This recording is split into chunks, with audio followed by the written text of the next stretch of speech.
O que significa os 4 cavalos e os 4 cavaleiros do Apocalipse? Bom, muitas doutrinas se têm levantado com relação ao que representam essas 4 figuras. Mas hoje nós vamos, à luz da história, compreender o significado dessa intrigante profecia.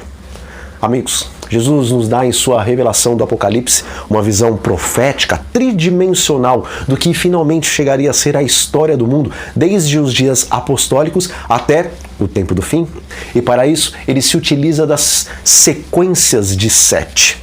As 7 igrejas, os 7 selos, as 7 trombetas e, por fim, as 7 pragas. Bom, a profecia das 7 igrejas nos revela a história religiosa da era cristã, salientando as suas faltas e também prometendo galardão a todos os vencedores. Nessa profecia das 7 igrejas, Deus destaca o seu interesse e também o seu amor por seu povo, apontando as características as quais o seu povo teria em cada uma das fases da igreja, quer sejam boas ou más. Já os 7 selos, por sua vez, profetizam a história social da era cristã, expondo principalmente o triste processo da apostasia entre o povo de Deus. Também ali é apresentada a onipotência e a onisciência de Deus, o qual, mesmo não interferindo no livre-arbítrio do homem, ainda assim ele controla a história a fim de eliminar a dor e os sofrimentos gerados pelo pecado. Já as 7 trombetas, elas pintam a história militar que ocorreria na era cristã em relação à igreja e também em relação aos seus inimigos. E embora existam estudos apontando para um possível segundo cumprimento das 7 trombetas após a finalização da intercessão de Jesus no santuário celestial, ainda que esses estudos possam estar corretos, todavia, nós não podemos abandonar a compreensão historicista das 7 trombetas, pois no livro O Grande Conflito, nas páginas 334 e 335, o Espírito de Profecia endossa a forma historicista do estudo das 7 trombetas, pois ali nós vemos que as contas feitas por Josias Litch com relação à 5ª trombeta, a qual fala da queda do Império Otomano, estavam corretas e são consideradas pela pena inspirada como um cumprimento profético. E por fim, as 7 pragas, elas falam do momento qual a graça de Deus não mais estará disponível aos homens, mas que é chegado então o tempo de retribuir a cada ser humano segundo as suas obras. No período das 7 pragas, o livro do Apocalipse nos mostra o que significa ofender um Deus, o qual é santíssimo, meus irmãos. Está escrito: "E vi quando o Cordeiro abriu um dos 7 selos, e ouvi um dos 4 seres viventes dizer numa voz como de trovão: Vem!" Apocalipse 6, versículo 1. Somente o Cordeiro é digno de abrir o rolo do livro por causa do seu triunfo, tanto sobre Satanás como sobre o pecado. Quando ele abre o rolo, são transmitidas à terra as mensagens de Deus. E essas mensagens destinam-se a suprir as necessidades espirituais da igreja e também da humanidade em geral. Acontecimentos tanto na igreja como no mundo ameaçam desviar as almas de Cristo. Sendo assim, Deus envia mensagens de luz e de advertência para enfrentar essa situação. Bom, do mesmo modo que algum historiador poderia decidir escrever a história da igreja em 7 volumes, cada um então abordando uma época diferente, Deus nos revelou por antecipação as características básicas de cada período ou época pelas quais a igreja passaria. Cada selo seria equivalente a um volume, e ao abrir cada um dos selos, João viu como se fosse um impressionante audiovisual profético, através do qual Deus lhe indicava o que haveria de suceder desde os seus dias até o fim. O primeiro selo revela as características básicas do século apostólico, e o 6º selo termina falando da segunda vinda de Cristo, chegando então à culminação com o 7º selo, o qual é a própria vinda do Senhor. A abertura do rolo na mão do Pai revela o apelo de Deus à humanidade devido aos acontecimentos terrestres. Com o rompimento, então, de cada um dos selos, podemos ver os eventos e também ouvir as mensagens do céu que precedem a segunda vinda do nosso Senhor. Amigos, a profecia dos 7 selos de Apocalipse 6:1 e também 8:1 não somente marca o declínio espiritual da igreja no decorrer de toda a história, mas também a atitude de Deus para com isso. Os selos de Apocalipse 6 não são meramente uma lição de história. Eles provêm mensagens para hoje, enquanto enfrentamos os desafios de viver no tempo do fim, meus irmãos. Veja, nos 4 primeiros selos, ao serem abertos, é dada uma ordem: vem! As ordens são dadas pelos seres viventes, os quais são querubins cobridores. Algumas versões dizem vem e vê, mas alguns acreditam que a tradução mais correta do texto grego é apenas vem ou vá. Muitos copistas dos manuscritos gregos entendiam que esse chamado era um convite para que João viesse contemplar a sequência das aberturas dos selos. E então eles acrescentaram as palavras e vê. A versão autorizada em inglês, ela traz essa tradução. No entanto, muitos acreditam que nos melhores textos gregos só contém o convite vem. Está escrito: olhei, eis um cavalo branco, e o que estava montado nele tinha um arco, e foi-lhe dado uma coroa, e saiu vencendo e para vencer. Apocalipse 6, versículo 2. Os cavalos e cavaleiros retratados nos 4 primeiros selos, eles representam a igreja em suas várias etapas de desenvolvimento e também de declínio. O cavalo branco e o seu cavaleiro, com um arco e uma coroa, sai vencendo e para vencer.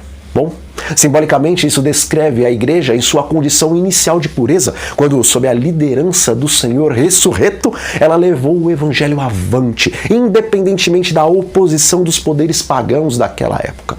O período do primeiro selo representa a época dos santos apóstolos, ou seja, da ressurreição de Cristo até o ano 100. E este período se assemelha com a igreja que existia em Éfeso, no período no qual o apóstolo João ainda estava vivo. Eles haviam recebido a doutrina pura da Bíblia para pregá-la, conforme vemos em Marcos 16, versículo 10 a 16. E também enfrentaram muitas lutas, de acordo com o livro de Atos, mas não permitiram que a doutrina fosse maculada. Naquela época, amigos, houveram grandes vitórias para o Senhor Jesus Cristo. Vemos que 3.000 pessoas se converteram no dia do Pentecostes e poucos dias depois já haviam mais de 5.000 crentes. Nesse período também ocorreu a conversão de Saulo, o qual veio posteriormente a se chamar Paulo. E o evangelho se tornou conhecido em todo o mundo, conforme está em Colossenses no capítulo 1, versículos 6 e 23. Irmãos, se queremos conhecer a doutrina pura do Senhor Jesus, então devemos estudar a Bíblia, pois nela está descrita a época do cavalo branco, a qual é o registro da doutrina pura e branca de Jesus. Dizem as Escrituras: quando ele abriu o segundo selo, ouvi o segundo ser vivente dizer: vem! E saiu outro cavalo, um cavalo vermelho, e ao qual estava montado nele, foi dado que tirasse a paz da terra, e do modo que os homens se matassem uns aos outros, e foi-lhe dada uma grande espada. Apocalipse 6, versículos 3 e 4. O cavalo vermelho com o cavaleiro que carrega uma espada para tirar vidas humanas simboliza a perda da pureza espiritual na igreja no período pós-apostólico. Cristãos apóstatas procuraram impor suas ideias aos outros pela conquista militar e perseguição religiosa, e não pela persuasão pacífica de Jesus. E esse período equivale de 100 a 313 depois de Cristo. A cor vermelha simboliza tanto a perseguição como a gradual corrupção da fé, pois o vermelho na palavra de Deus ilustra tanto o sangue como o pecado. A cor vermelha e os símbolos deste selo, meus amigos, falam indiscutivelmente do derramamento de sangue. E é o período das 10 perseguições gerais destacadas também pelo Império Romano contra os cristãos que preferiam morrer a renunciar à fiel obediência aos princípios bíblicos. Este selo começa com a morte do último apóstolo, o apóstolo João, que morreu no fim do século I. E vai até o ano de 313, quando Constantino assina em Milão o Edito de Tolerância. E as coisas que ocorreram nesse período se assemelham às coisas que ocorreram na igreja em Esmirna, a qual existia no tempo em que o apóstolo João ainda estava vivo. Bom, se a mensagem do cavalo vermelho, assim como do cavalo branco, provém de Deus, como se explicam as palavras: foi-lhe dado tirar a paz da terra? Veja, o Evangelho divide o mundo em duas partes: os que servem a Deus e os que se rebelam contra Ele.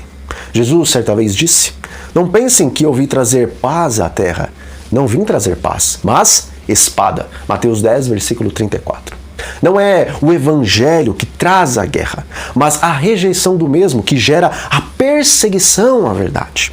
Bom, na forma historicista de interpretar a profecia, o segundo selo está paralelo com a igreja em Esmirna. E sendo assim, a pregação do Evangelho, a qual é como uma espada de dois gumes, levantou terríveis perseguições neste período e, de maneira toda especial, houveram os 10 dias proféticos, ou seja, os 10 terríveis anos de perseguição ao povo de Deus, que vão do ano 303 a 313, o qual foi infligida pelo imperador romano Diocleciano. Está escrito: quando abriu o terceiro selo, ouvi o terceiro ser vivente dizer: vem! E olhei, e eis um cavalo preto, e o que estava montado nele tinha uma balança na mão. Apocalipse 6, versículo 5. O cavalo preto, com o cavaleiro que tem a balança na mão, representa a igreja no começo da Idade Média, a qual se afastou da revelada vontade do Senhor. Naquela época, a igreja adotou os métodos do mundo para levar adiante a sua missão e, com isso, ocasionou um período de intensa fome espiritual. Amigos, a igreja que enfrentou lutas para manter a pureza de suas doutrinas e que viu ser derramado o sangue de seus membros por não renunciarem à fidelidade, no terceiro selo é representada pelo preto, que é a antítese do branco. Na Bíblia, a negrura muitas vezes representa as trevas, o pecado, a apostasia ou o erro. E isso corresponde ao período que vai desde 313 a 538. Veja, o apóstolo Paulo havia profetizado acerca do tempo em que se mudariam as doutrinas por um processo de paganização. E isso está em Atos, no capítulo 20, os versículos 27 a 31. E também em Tessalonicenses, capítulo 2, versículos 3 a 6 e 2 Timóteo 4, versículos 1 a 4. E Pedro também profetizou como um dia a igreja haveria de se corromper, 2 Pedro 2, versículos 1 a 3. Bom, o terceiro selo lhe representa um período em que houve uma união da igreja com o Estado. E naquela época, a igreja ela acabou se voltando para o materialismo, e a balança então ilustra o espírito de comercialização e materialismo que iriam penetrar na igreja. O apóstolo João então prossegue dizendo: e ouvi como que uma voz do meio dos 4 seres viventes que dizia: uma medida de trigo por 1 denário, e 3 medidas de cevada por 1 denário, e não danifiqueis o azeite e o vinho. Apocalipse 6, versículo 6. A medida ou porção diária de alimento para o trabalhador comum era de 1 denário, o qual era a remuneração de um dia de trabalho, meus amigos. Naquela época, o amor ao dinheiro tornou-se então o espírito predominante, principalmente na liderança da igreja. 1 denário era o salário de um dia de trabalho, com o qual se comprava apenas 654 gramas de trigo ou menos de 2 quilos de cevada. Isso é um símbolo da tremenda escassez da palavra de Deus, a qual foi proibida neste tempo. E isso produziu grande fome de se ouvir a palavra. Também, muitas doutrinas começaram a morrer ao mesmo tempo em que começavam a entrar crenças pagãs. E provavelmente a maior delas começou a se consolidar em 7 de março de 321, quando o imperador Constantino emitiu a lei dominical mais antiga que se conhece. Já o azeite representa o Espírito Santo, conforme vemos em Zacarias, no capítulo 4, versículos 2 a 6. E o vinho representa o sangue de Cristo derramado pelos pecadores, Mateus 26, versículos 27 a 29. Bom, embora houvesse uma tremenda escassez espiritual seguida de uma apostasia quase que generalizada, ainda assim, Deus preservou um remanescente naquela época. Os albigenses, os huguenotes, os valdenses e outros viviam nos retiros mais afastados do mundo e preservavam o Espírito Santo e também a fé no sangue de Cristo. Vejam, os líquidos comuns que são usados como alimento no Novo Testamento, meus amigos, representam a fé e o amor que deviam ser preservados em meio ao materialismo. E o materialismo que impregnou o cristianismo na Idade Média encontra hoje o seu paralelo na igreja em Laodiceia. a qual não reconhece sua necessidade espiritual, pois se considera rica e abastada e diz que não precisa de coisa alguma. Apocalipse 3, versículo 17. O azeite e o vinho da genuína espiritualidade, meus amigos, hoje também correm o risco de serem danificados. Mas a mensagem à Laodiceia indica que alguns na igreja aceitarão os remédios de Cristo antes que seja tarde demais. Está escrito: quando abriu o quarto selo, ouvi a voz do quarto ser vivente dizer: vem! E olhei, e eis um cavalo amarelo, e o que estava montado nele chamava-se Morte, e o inferno o seguia. E foi-lhe dado autoridade sobre a quarta parte da terra, para matar com a espada, e com a fome, e com a peste, e com as feras da terra. Apocalipse 6, versículos 7 a 8. O cavalo amarelo, o qual o seu cavaleiro se chama Morte e Hades, representa a igreja da Idade Média. A fome espiritual resultou em morte espiritual. A igreja se afastou do amor e humildade de Jesus, meus irmãos, que ela então deixou de ser a igreja de Cristo. Na verdade, os cristãos apóstatas perseguiram os cristãos fiéis, e a morte e o inferno representam então a sentença divina sobre a igreja apóstata. Já o amarelo representa a morte e destruição para os que rejeitariam as advertências de Deus e escolheriam as tradições do homem. O inferno é a própria sepultura personificada. O salário do pecado é a morte, Romanos 6, 23. E esse é o salário para a igreja a qual se apostatou das verdades bíblicas do período da Idade Média. A quarta parte da terra, ela representa a grande parte do mundo sobre a qual a igreja romana dominava. Já a espada representa a devastação causada pela guerra, o martírio de mais de 50 milhões de cristãos. A mortandade ou a peste sempre acompanham a apostasia. Assim foi no Antigo Testamento, tanto com os pagãos como com os judeus, quando estes se afastavam do Deus, o qual podia defender-lhes de tais males. Mas, com o afastamento de Deus, o caminho então ficava aberto para o inimigo das almas.